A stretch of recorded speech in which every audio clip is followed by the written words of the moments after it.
Hello everyone and welcome to the California Conventions blog. My name is Nate here at Fanime 2022 with guest of honor, voice actress Xanthe Huynh, right? Yes. Okay, awesome, I got it right. All right, so let's get down to it. Yeah. We got a couple of questions from the CalCon blog and plus all our other fans that also follow us that also love your character as certain voice. Sorry, Thank you. love your voice in certain characters in shows and animes to say. All right, so let's go ahead and get things started here. So we looked at your biography on your website. I saw that you had this pathway to becoming a voice actor from your beginnings in your school, from UC Irvine, to being a finalist in Anime Expo Idol. So can you explain more about how your humble beginnings as a voice actress? Yeah, so I had started in theater when I was in middle school and high school, so I had a bit of an acting background, and then I also continued on into college to get my degree in drama. And while I was in school, I also grew up loving anime, and one day I had this big brain moment where I was like, oh, I can combine my two passions by doing voiceover, like acting in anime, but I had no idea how to go about that. I was talking to a friend of mine, and she recommended that I go and compete at AX Idol at Anime Expo, because it was a voice acting competition, and she said the winner from the previous year got to go be in an anime, and I was like, that's really cool, I want to see what that's like. I didn't really think I would get very far because I didn't really know anything about voiceover, and I made it as a finalist. And even though I didn't win, the studio liked me enough that they brought me in for a tour and an audition anyway. Yes. So it's like I won unofficially, and and so that's how I got started. I went in, and they were really kind of just let me learn through actual work. Right. So I learned on the job. So that's kind of how I got started. Awesome. I don't know how it is because it's an audition that ended up actually becoming your big role because you didn't even win AX Idol, but still the voice acting was there that people ended up wanting to give you auditions and everything, which is awesome. Yeah, really lucky, really lucky. So let's go on to your specific roles in animes right now. Yeah. One of your first roles in anime was Ui Hirasawa from K-On! Yes. Yeah. Which is a very popular anime series. Most of the anime fan base knows about K-On! Being on Momoi and Rock Band, that kind of thing. Really how was it? songs. Yeah, I love the songs, by the way. Yes, Yes. I love it. I love listening to an Apple Music. To say. I get one time stuck in my head all the time. Fluff Time, and then the openings and endings too. Kageyate Girls has always been my thing I always love to listen to. Yes, and Don't Say Lazy. Don't Say Lazy too. Oh god. I'm sorry, Also Neo. good. Neo is a great character. Okay, my favorite, by the way. I'm sorry, Ui. No, they're all great. So how was it like landing a role in the show? Did you expect the show to have such a big following? I didn't actually. I had heard that it was popular, but you never know how it'll be when it comes to the West as opposed to it being in Japan. And I had auditioned for some of the main girls, and so I was really surprised when they cast me as Ui, and I felt like that was a great fit. I love her; she's adorable, always very supportive and positive, and I was really happy to be a part of it, and to be just part of the cast. A lot of really talented ladies in that. And fans were really great. Yeah, for sure.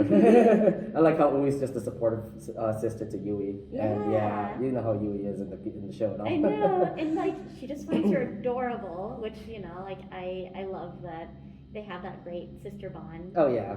I love the sister bonding too because it looks like they're also cute together. Yeah. Follow-up question: did you want to voice one of the characters in Hokuko Tea Time?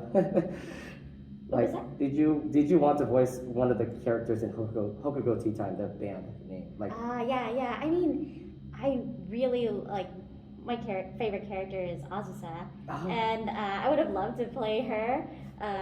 Just always kind of being why are you guys like this? Okay, you guys are having so much fun that I want to have fun too, but I don't want to admit it.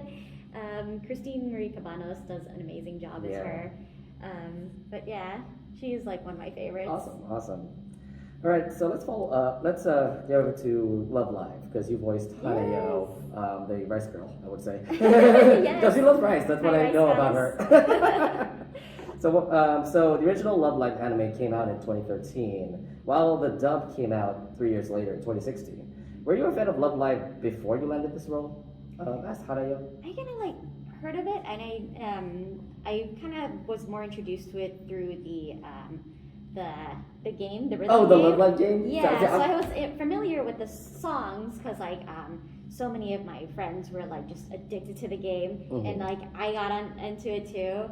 And so that was my introduction to it. So when I actually auditioned for it, I wasn't really familiar with the show itself or the characters yet, and there's so many of them. So I auditioned for quite a number of them, but I don't know. Personally, I got the one that I really wanted, which was Hanayo. Nice. So and I love her dynamic. She's meek and shy and small, and then she really opens up with the power of friendship, and her and Rin are just such a great pair. Oh, I love those two. Yeah. So unfortunately for Hanayo and the group she's in Muse, it's pretty much disbanded. But the rest of I know, sad too. I do love their songs though. It's just that it's disbanded. They don't make any songs anymore. Yet there are still Love Live groups around, like Aquars, Layla, the new Love Live groups that are currently out right now. Do you still follow up with Love Live? With what they have in store now. So I've seen some of the Aquars series, but I haven't really gotten to watch the new ones yet. I know that another one just came out this year. Yeah, right? With the dub. Yeah. Yeah. So I haven't been able to make the time to kind of sit down and binge through them just yet. But yeah. All right. So hopefully you get the chance to see the rest of the girls. Yes. All right. So let's move over to Sword Art Online because you played a significant role in one of the girls in the first season named Sachi. Given her innocence, do you think Sachi should have lived in the world of SAO? Oh man, it's really tough because she talked about how much she really struggled with the idea of being there.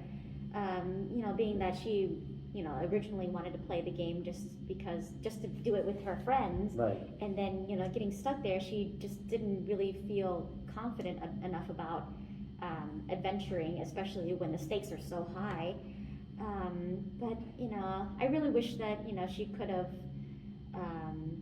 had the opportunity to live and become a stronger person. I feel like she was kind of on her way there. They just were caught in an unfortunate situation, Yeah. I just remember that scene over there for Sachi. It's yeah, and it's so fast. You don't as an audience member watching it, you just don't expect it to happen. They're just oh, okay, we're just gonna go check out this thing. And to be fair, she was a fair character. She was actually nice and all, and then you just killed her off in one episode. I'm why did you do that? Play with my emotions, why? How dare you? Okay, so another follow-up question. If you think she survived, what do you think her life would have been if she survived the whole thing? Oh my goodness. I mean, if she had survived and the rest of the crew, I think I would like to think that she would go back to her normal life if they once they got out of the game. Right. But I think would she be a part of Kurito's team probably? In that case, that would be cool. He was with them for a while. He wasn't officially a part of their guild, but it would have been cool to see how he would opened up to being part of that because he was more of a solo player guy. That's right. Yeah. Okay, cool. All right, let's head over to one of your more popular characters, Haru from Persona 5. Knowing how popular Haru is with all the games that came out, plus the anime spin-offs and everything, would you consider Haru as your best role, considering how popular it is? Well, I would say she's among my most popular characters for sure. Been very fortunate that we were able to dub the other games after the first Persona 5, and also the anime, which came out much later. But I'm really glad that we were able to do that, and like the rhythm game too, the dancing. Oh, the dancing all night game. Yes, it was so good. And because I just love rhythm games, so that when that happened, I was like, I get to be part of a rhythm game. That's awesome, and the music is phenomenal. Yes. So yeah. I mean, to be fair, I'm also the kind of same person too who also do the rhythm games, so it's like, yeah, it's fun and addicting too. Just don't get into the gotcha hell. Yeah. But then, you know, with the dancing game, like we recorded a lot actually, so you get a lot of like character interactions. You get to kind of get to know them and like see their bedroom and like what they're like, and I really liked that aspect of it. I mean, the games are of course great, and you kind of get to know them too, but you get a lot of like one-on-one like interactions with a lot of them in that game in particular. Yeah. And like the costume swaps are Oh fun yeah, too. I like those too. I love the ones where they're. I think there's one Dancing All Night that actually has like more costume swaps, if I remember. Yeah, because you can actually switch up costumes and you can actually have a dance with those costumes, which is pretty cool. So out of all the Persona 5 games that came out, Original, Royal, Dancing, Q2, Strikers, for example, which game was the best one to voice over for Haru? Wow. They're all great in their own way, but I would say like I really liked working on Strikers because I feel like because Haru was already part of the gang, you know, she's like there at the beginning instead of like kind of like right at the tail end, like in vanilla. Yeah. But yeah, I feel like she goes through some really great arcs in that too. She has a great storyline in there, and you get to see a little bit more of her like more mischievous side. Oh, that's cool. Yeah, so I think Strikers is a great one. Yeah, I think that's a follow-up to what happened to Persona 5. So it's like a more continuous story. And I thought that was actually pretty cool to actually continue on from Persona 5, because I think everybody knows by now that Persona 5 is already out, everybody played it. And then having a Striker story like that is actually an awesome time to actually see what happened after what happened in 5. Because I remember like when I got to the end of Persona 5, I was just like, oh no, I already feel like I've bonded with all of them. They're all my friends now. And then when you get to the end, it's just like, but I want to hang out more. And then Strikers is like that opportunity. Right. They go on a road trip. And they go all around like Japan. Yeah, it's great. So fun. All right. How do you like the evolution of Haru in character throughout all the Persona 5 games? Yeah, I mean, in the beginning, she was dealing with quite a lot, and I think a lot of people can relate to the whole trying to be a good daughter, listening to your elders, right. Being under all this like the weight of the responsibility of taking over her father's company. She's dealing with a lot, and like her whole situation with her fiance, like he's a whole other thing, and so she's dealing with a lot. And then to see her get over and standing up for herself, talking back against her father and her fiance, and then having the maturity to say like, oh, you know, I'm still a high school student. I do appreciate having the help to run the business until I'm ready to take over. I want to go to college and like learn more about how to do this right. She's got a really good head up on her shoulders, so I really loved that growth for her. And then, you know, having her and getting the support from Joker, you know, right? And then you also kind of see her opening up when going through like Mementos, where you kind of like see her show her little I don't want to say like sadistic, but slightly sadistic side, because she'll say things and other characters will be like, "Whoa, did you just say what I thought you said?" And she would say it in like the sweetest way. And you're just like, "All right, don't want to mess with her, you know," and her axe, and Milady with her like hundreds of guns under her gown. Yeah, overpowered, I swear. That's what makes her great. These are awesome, yeah. All right, on to our next character. I gotta say this. We found you, Menma. Yes. Actually, all the times we try to interview you, I think this is the first time we actually did for CaliCon blog, so it's like, we finally found you, Menma. So now it tells you that we're going to go to the Anohana question. So given the context of the story of Anohana, how hard was it to record such a character like Menma? I mean, it kind of really, how do I describe this?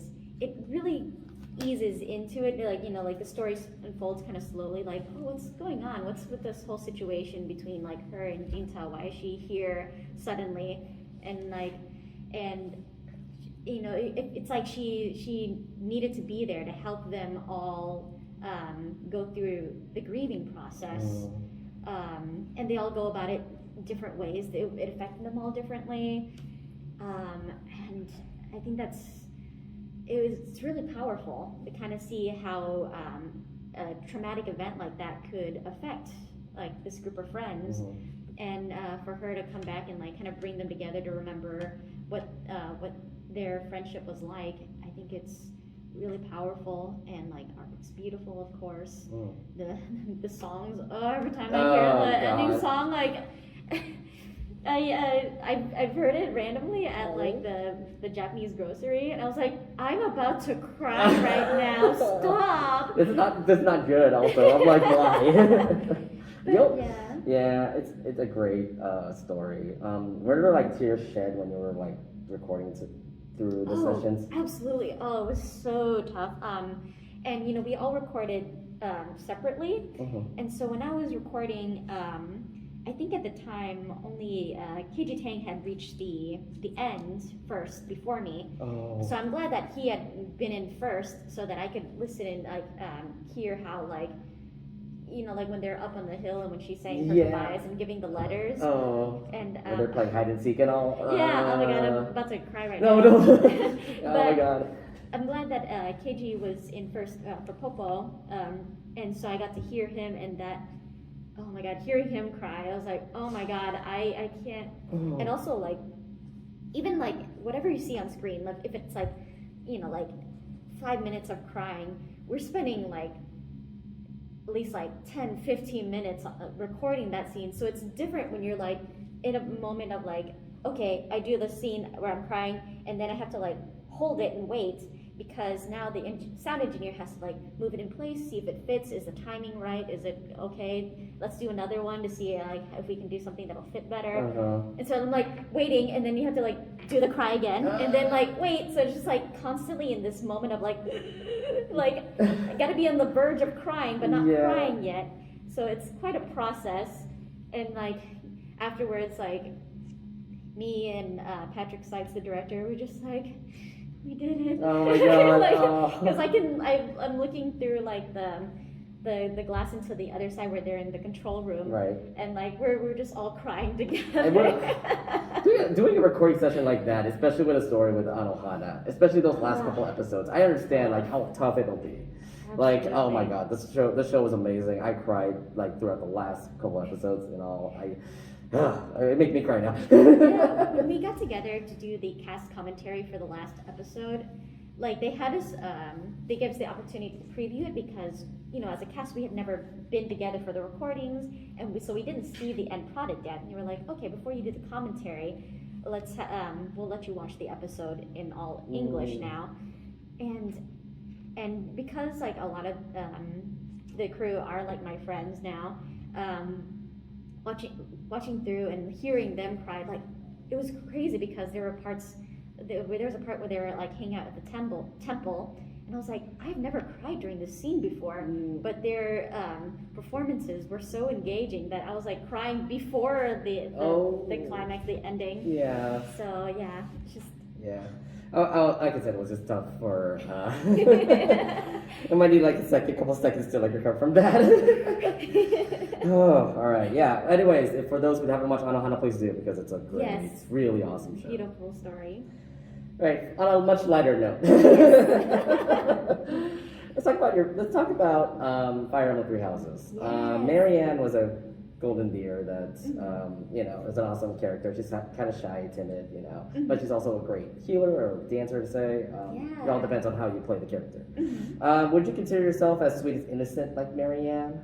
Well, I don't know. I would say like I definitely relate with her. Like like when I was in like middle school, high school, I was very shy, and so I kind of like kept to myself a lot, and I was very fortunate in making friends that would encourage me to come out of my shell, and that took a liking to me, and like even though I was just like, oh, I'm sorry, I'm like this, I don't know why I'm like this, and they're like, no, you're perfectly fine. There's no wrong way for you to be you.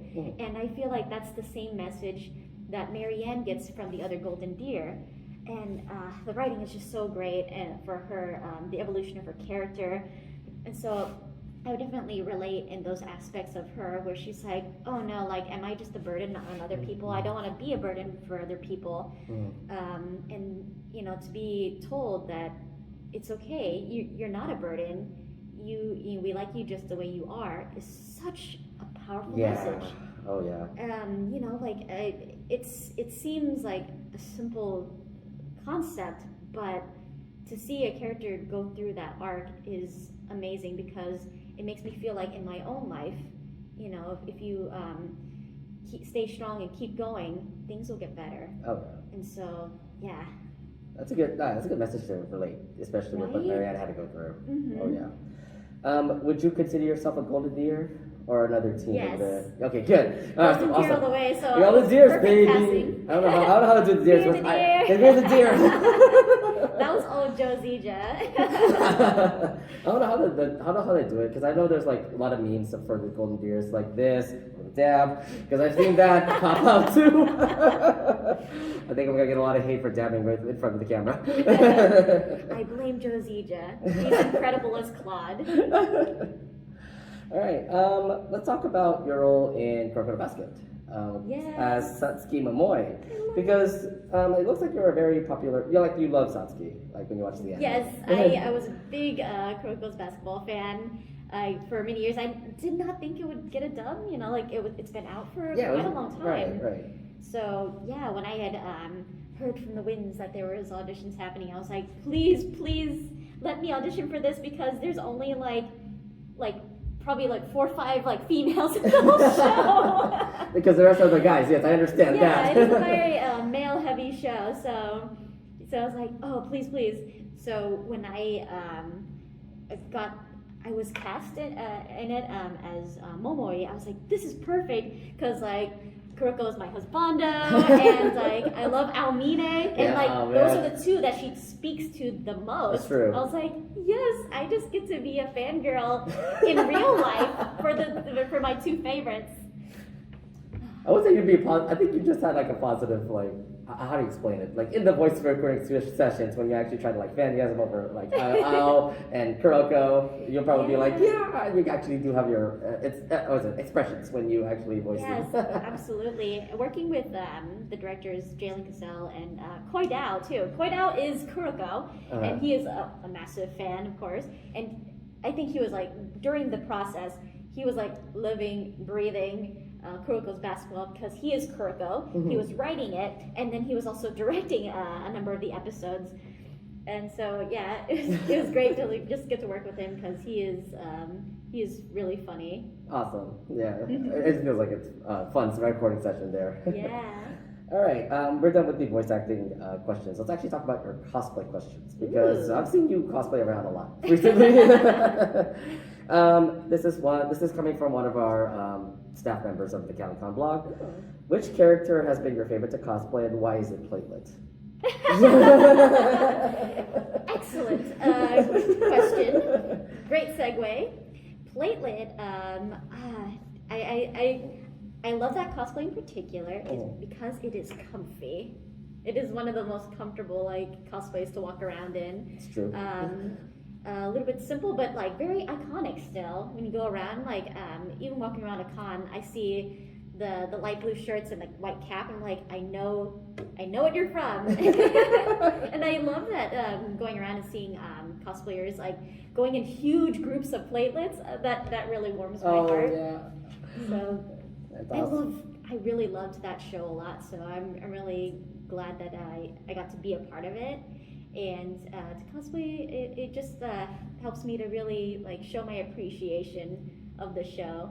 And the Aniplex people are really great too. When they had the little micro plushies of all of them, I went to their booth and got all of them. I think there's a photo somewhere where I'm just such a little like hoarder of all of them. Oh my god. I gotta go. Well, now I gotta look at your Twitter, find it out. Would you revisit your old cosplays like Toph and Hit Girl? Oh my goodness! Wow, blast from the past. Yeah, I would say it's like a throwback now question here. Okay, so those two, it's really interesting.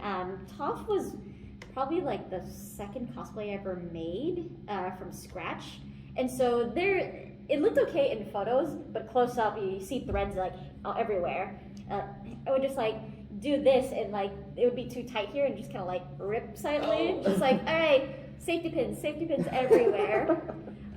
But it was so much fun. I love Avatar: The Last Airbender. Toph is an amazing character, of course. I would love to revisit that. I would probably have to remake that costume because it's probably just completely fallen apart at this point. But yeah, and then for Hit Girl, so that was a very special situation. I really loved the first Kick-Ass movie, and I was looking online, and a lot of the pre-made costumes just didn't look very movie accurate in terms of like colors and like patterns. And so I was just kind of like scouring, and I saw this video on YouTube that this father had made of his daughter. He had made a custom commission of a costume for her to wear, and they did like a little video shoot, and it was really adorable. And then I saw in the description that they were looking to give away the costume because she had grown out of it. Right. Because it was made for like a 10-year-old girl. And I don't know what that says about my physique. I'm a tiny person. And so like I was looking at the size descriptions, and so I emailed and I was like, hey, are you still giving this away? I think I might fit. And they were like, sure, we'll send it over to you. And I was like, okay, how much do you want me to pay for it? You know, because it's a custom-made, beautiful costume. And they said, no, it's okay. We were just happy that it has a new home. So I was extremely lucky. I got this costume, and it fit so well, and it looked so good. So yeah, I don't know if I don't think I can fit it anymore these days, especially after the pandemic. Oh my god, yeah, don't remind me of like what happened in the pandemic. We can all explain that. But I have, like paid it forward. I've given this beautiful costume to someone else that awesome. has been able to enjoy it. So yeah, I mean, I love the cosplay community. Like it's very welcoming. I'm a firm believer of, like cosplay for yourself, have fun. I mean, it's fun. I mean, I'm a cosplayer myself. And the thing is, like, I mostly just cosplay just for the fun of it. You can meet new friends and things like that. And it's always been a positive, like, reaction. Yeah, that's my favorite thing about, like, cosplaying at, like, at a convention, because, like, you can walk around, you could be the most obscure character from a series, but you will find your people. Somebody's gonna be like, are you from that show? Yeah! And then you have this like amazing bonding moment over like, oh yeah, well, I love this about the show. Yeah, me too. So like that's like one of my favorite aspects of cosplay. I definitely agree with you there too. So we'll just go with two more questions, so we can have enough time. This is probably a question from the fans. Will we see our matcha green cookies ever again? Oh my goodness, I made that so long ago at my parents' house, and my brother was the one like filming it, and it was after work. It was the only free time that we had, so it was like we're filming it like midnight to 2 a.m. But it was so much fun, and like I would love to revisit it. Yeah. Maybe do a revamping of it, or maybe other cooking videos. Like I partnered with Anime Impulse to do the Haru chocolates. Yeah, I and remember the that. coffee, Yeah, I remember that when you're cooking with it. That was awesome. Yeah. So I think it would be fun to like maybe do some more cooking videos when I have the time. As cosplaying Haru? Maybe. Yeah, you're giving me ideas. I love this. Here we go. Hopefully other people can help you out there. All right, one last question here. That we noticed that you like to retweet fan art of characters you've played. Yes. So do you have a message for those artists and anything you'd like to say to them? You are all so incredibly talented.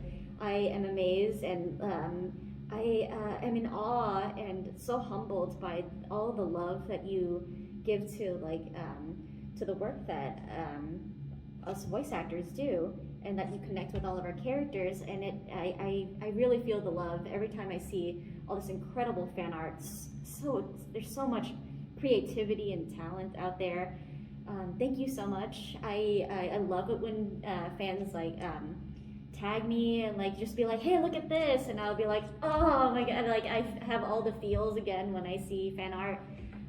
Thank you so much. And I always try to like show my appreciation by retweeting so that other people can like love your work too. So yeah, thank you so much. And on that note, that is pretty much it for our interview here with Xanthe Huynh. Well, thank you very much for checking in on our interview here. And that's it for us here. Thank you for very much checking out the video. I'm sorry, I don't know how to close this. Okay, thank you so much. All right, thank you all for checking out the stream here. Oh, not stream. Thank you for checking out the video here. May 2022. Yes, I did it. I'm recovering. I'm trying to recover too. Okay. Bye, guys.